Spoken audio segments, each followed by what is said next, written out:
പ്രശസ്ത സിനിമ സംവിധായകൻ കബീർ റാവുത്തർ അന്തരിച്ചു. നമ്മുടെ നാട്ടുകാരനാണ്, കിളിമാനൂറുകാരനാണ്. കിളിമാനൂർ ആറ്റൂർ നിലവറ കുടുംബത്തിലെ അംഗമാണ് കബീർ റാവുത്തർ. നിരവധി ഹിന്ദി, മലയാളം സിനിമകൾ ചെയ്തിട്ടുള്ള ആളാണ്. അതുപോലെ തന്നെ ധാരാളം ഡോക്യുമെൻ്ററികളും ചെയ്തിട്ടുള്ള ആളാണ് കബീർ റാവുത്തർ. പൂന ഫിലിം ഇൻസ്റ്റിറ്റ്യൂട്ടിൽ നിന്നും പഠിച്ചിറങ്ങിയ ആളാണ്. അക്കാലത്തൊക്കെ പൂന ഫിലിം ഇൻസ്റ്റിറ്റ്യൂട്ടിലൊക്കെ പഠിക്കാൻ കഴിയുക എന്ന് പറയുന്ന ഒരു അപൂർവ സൗഭാഗ്യമാണ്. എല്ലാവർക്കും ആ സൗഭാഗ്യം ലഭിച്ചിരുന്നില്ല. അദ്ദേഹം അവിടെ നിന്ന് പഠിച്ചിറങ്ങിയതിന് ശേഷം കുറേ കാലം ബോംബെയിലായിരുന്നു. ഹിന്ദി സിനിമകളുമായി ബന്ധപ്പെട്ട പ്രവർത്തനങ്ങളിലായിരുന്നു. പല ഹിന്ദി സിനിമകളും അദ്ദേഹം സംവിധാനം ചെയ്യുകയുണ്ടായി. ഏറെക്കാലം ബോംബെയിലായിരുന്നു. പക്ഷേ എന്തുകൊണ്ടോ സിനിമാ മേഖലയിൽ ഉണ്ടാകുന്ന എന്തൊക്കെയോ പ്രശ്നങ്ങളുമായി ബന്ധപ്പെട്ടായിരിക്കാം അദ്ദേഹത്തിന് അവിടെ തൻ്റെ കരിയർ ഉറപ്പിക്കുവാൻ സാധിച്ചില്ല. അവിടെ തൻ്റെ കഴിവുകൾ പ്രകടിപ്പിക്കുവാൻ കൂടുതൽ അവസരങ്ങളുണ്ടായില്ല. അവിടെ നിന്ന് പിന്നീട് അദ്ദേഹം നാട്ടിലേക്ക് വരികയായിരുന്നു. നാട്ടിൽ വന്നിട്ട് ഏതാനും മലയാള ചലച്ചിത്രങ്ങളൊക്കെ ചെയ്തു. ചിലതൊന്നും പൂർത്തിയായില്ല, ചിലതൊക്കെ പൂർത്തിയായി. അതുപോലെ സർക്കാരിൻ്റെ അടക്കം പല ഡോക്യുമെൻ്ററി ചിത്രങ്ങളും അദ്ദേഹം സംവിധാനം ചെയ്തിട്ടുണ്ട്. നമ്മുടെ കിളിമാനൂർ ടൗണിലൂടെ ഇദ്ദേഹം നടന്നു പോകുന്നത്, നിത്യേന സായാഹ്ന സഞ്ചാരത്തിന് ഇറങ്ങുമ്പോൾ നടന്നു പോകുന്നത് ഒരു കൗതുക കാഴ്ചയായിരുന്നു. അദ്ദേഹം വളരെ എപ്പോഴും നല്ല വൃത്തിയും വെടുപ്പുമുള്ള വേഷങ്ങൾ ധരിച്ച്, ഇന്ന് കാണുന്ന വേഷത്തിലായിരിക്കില്ല നാളെ. നല്ലപോലെ അദ്ദേഹത്തിൻ്റെ ആ ഹെയർ സ്റ്റൈലും അതുപോലെ ആ മുഖമിനുക്കലും ഒക്കെ വളരെ കൗതുകമുണർത്തുന്ന ഒരു രീതിയിലായിരുന്നു അദ്ദേഹത്തിൻ്റെ ഉടുപ്പും നടപ്പുമൊക്കെ. അദ്ദേഹത്തിൻ്റെ വേഷഭൂഷാദികളെന്ന് പറയുന്നത് എല്ലാവരിലും കൗതുകമുണർത്തുന്ന, എന്തോ വേറിട്ടൊരു വ്യക്തിത്വമാണ് എന്ന് തോന്നുന്ന തരത്തിലുള്ള ഒരു വേഷവിധാനത്തോടെയൊക്കെയാണ് അദ്ദേഹം നടന്നിരുന്നത്. അതുപോലെ നാട്ടിലെല്ലാവർക്കും അദ്ദേഹത്തെ അറിയാമായിരുന്നു, കബീർ റാവുത്തറാണ് എന്നറിയാമായിരുന്നു.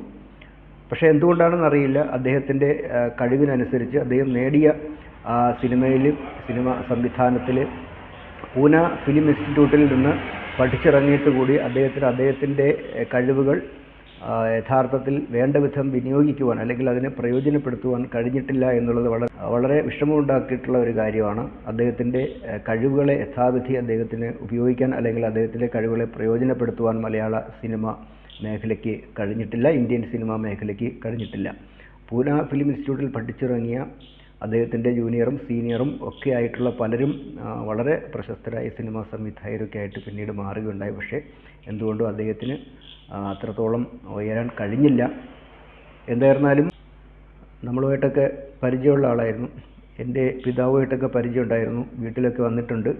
നമുക്കൊക്കെ വളരെ അടുത്തറിയാവുന്ന കുടുംബമായിരുന്നു. ഞാൻ അദ്ദേഹത്തെ പരിചയപ്പെടുന്നത് അതിനു മുമ്പേ തന്നെ കണ്ടിട്ടുണ്ട്, വളരെ കൗതുകത്തോടെ നോക്കി നിന്നിട്ടുണ്ടെങ്കിലും അദ്ദേഹത്തെ പരിചയപ്പെടുന്നത് കേരളത്തിൽ ജനകീയാസൂത്രണ പദ്ധതി ആരംഭിക്കുന്ന സമയത്ത് ഞാൻ കിളിമാനൂർ പഴയകുന്നുമ്മൽ ഗ്രാമപഞ്ചായത്തിലെ DRP ആയിരുന്നു, റിസോഴ്സ് പേഴ്സൺ ആയിരുന്നു. അതുപോലെ അന്ന് ഞാൻ ദേശാഭിമാനി ലേഖനം കൂടിയാണ്. അപ്പോൾ ആ ജനകീയാസൂത്രണവുമായി ബന്ധപ്പെട്ട പ്രവർത്തനങ്ങളുടെ ഭാഗമായിട്ട് വികസന സെമിനാറുകളും അതുപോലെ തന്നെ പ്രോജക്റ്റുകളൊക്കെ തയ്യാറാക്കുന്ന ധാരാളം വർക്ക്ഷോപ്പുകളുമൊക്കെ നടന്നിരുന്നു.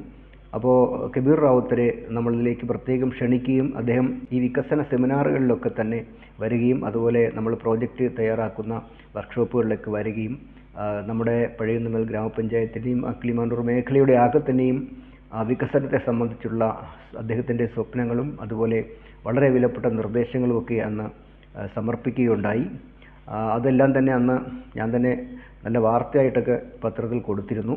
അപ്പോൾ ആ നിലയിൽ നാടിൻ്റെ വികസനത്തെക്കുറിച്ചൊക്കെ ഒരുപാട് സ്വപ്നങ്ങൾ അദ്ദേഹത്തിനുണ്ടായിരുന്നു. ഒരിക്കലൊരാളെ പരിചയപ്പെട്ട് കഴിഞ്ഞാൽ പിന്നെ എവിടെ വെച്ച് കണ്ടാലും വളരെ സ്നേഹത്തോടെ ലോഹ്യം പറയുകയും വിശേഷങ്ങളൊക്കെ ചോദിക്കുകയും ചെയ്യുന്ന ഒരു നല്ല മനുഷ്യൻ കൂടിയായിരുന്നു അദ്ദേഹം. നാട്ടുകാരോടൊക്കെ നല്ല സൗഹൃദവും അടുപ്പവും പുലർത്തുന്ന ഒരു വ്യക്തി കൂടിയായിരുന്നു. പക്ഷേ പൂന ഫിലിം ഇൻസ്റ്റിറ്റ്യൂട്ട് പോലെയുള്ള ഒരു സ്ഥാപനത്തിൽ പഠിച്ചിറങ്ങിയിട്ട് അദ്ദേഹത്തിന് മറ്റു പലർക്കും എത്തിപ്പെടാൻ പറ്റിയതുപോലെയുള്ള അത്രത്തോളം പ്രശസ്തനാകാൻ അല്ലെങ്കിൽ അത്രത്തോളം അദ്ദേഹത്തിൻ്റെ കഴിവുകൾ കരിയറിൽ വിനിയോഗിക്കുവാൻ കഴിഞ്ഞില്ല എന്നുള്ള ഇന്നും നാട്ടുകാരുടെ തന്നെ ഒരു ദുഃഖമാണ്. പക്ഷേ എങ്കിലും നമ്മുടെ നാടിൻ്റെ ഒരു അഭിമാനം തന്നെയായിരുന്നു കബീർ റാവുത്തർ. ഒരുപക്ഷെ നമ്മുടെ ഈ പ്രദേശത്ത് ആദ്യമായിട്ട് അത്തരം ഒരു ഇൻസ്റ്റിറ്റ്യൂട്ടിൽ പോയി പഠിക്കുകയൊക്കെ ചെയ്യാൻ ഭാഗ്യം ചെയ്ത വ്യക്തിത്വമാണ് അദ്ദേഹം. പക്ഷേ ഇന്നത്തെ തലമുറയ്ക്ക് അദ്ദേഹത്തെ എത്രത്തോളം അറിയാം എന്നെനിക്കറിയില്ല. പഴയ തലമുറയിൽപ്പെട്ട ആളുകൾക്ക് അറിയാം. നമ്മൾ ആ കാലഘട്ടവുമായിട്ട് ബന്ധപ്പെടുത്തി നോക്കുമ്പോൾ പൂന ഫിലിം ഇൻസ്റ്റിറ്റ്യൂട്ടിൽ അഡ്മിഷൻ ലഭിക്കുക, അവിടെ പോയി പഠിച്ചിട്ട് വരിക, ബോംബെയിൽ തന്നെ കുറേ കാലം സിനിമാ മേഖലയിൽ അദ്ദേഹത്തിന് തൻ്റെ വ്യക്തിമുദ്ര പതിപ്പിക്കാൻ കഴിയുക, മലയാളത്തിലും വ്യക്തിമുദ്ര പതിപ്പിക്കാൻ കഴിയുക, അങ്ങനെ മികച്ച സേവനങ്ങൾ മലയാള സിനിമാ രംഗത്ത് അദ്ദേഹം നൽകിയിട്ടുണ്ട്. പക്ഷേ എന്തുകൊണ്ടോ അദ്ദേഹത്തിൻ്റെ കരിയറിൽ നമ്മൾ പ്രതീക്ഷിക്കുന്ന അദ്ദേഹത്തിന് എത്രയെല്ലാമോ സിനിമകൾ ചെയ്യാമായിരുന്നല്ലോ, എത്രമാത്രം ഉയരങ്ങളിൽ എത്തേണ്ട ഒരു വ്യക്തിയായിരുന്നു അദ്ദേഹം, ഒരു പ്രതിഭയായിരുന്നു അദ്ദേഹം എന്ന ചിന്ത നമ്മെ പലപ്പോഴും ദുഃഖത്തിൽ ആഴ്ത്തിയിരുന്നു, നിരാശപ്പെടുത്തിയിരുന്നു. എന്തായാലും അദ്ദേഹം ശ്രമിച്ചു, ഇവിടെ വന്നിട്ടും സിനിമകളൊക്കെ ചെയ്യാനായിട്ട് ശ്രമിച്ചു. പക്ഷേ കുറച്ചൊക്കെ ചെയ്യാൻ പറ്റിയുള്ളൂ. പരിചയപ്പെട്ട നാൾ മുതൽ എന്നോടും കാണുമ്പോഴൊക്കെ വളരെ സ്നേഹവും വാത്സല്യവുമായിരുന്നു. എന്തായിരുന്നാലും കബീർ റാവുത്തർ എന്ന അതുല്യ പ്രതിഭയുടെ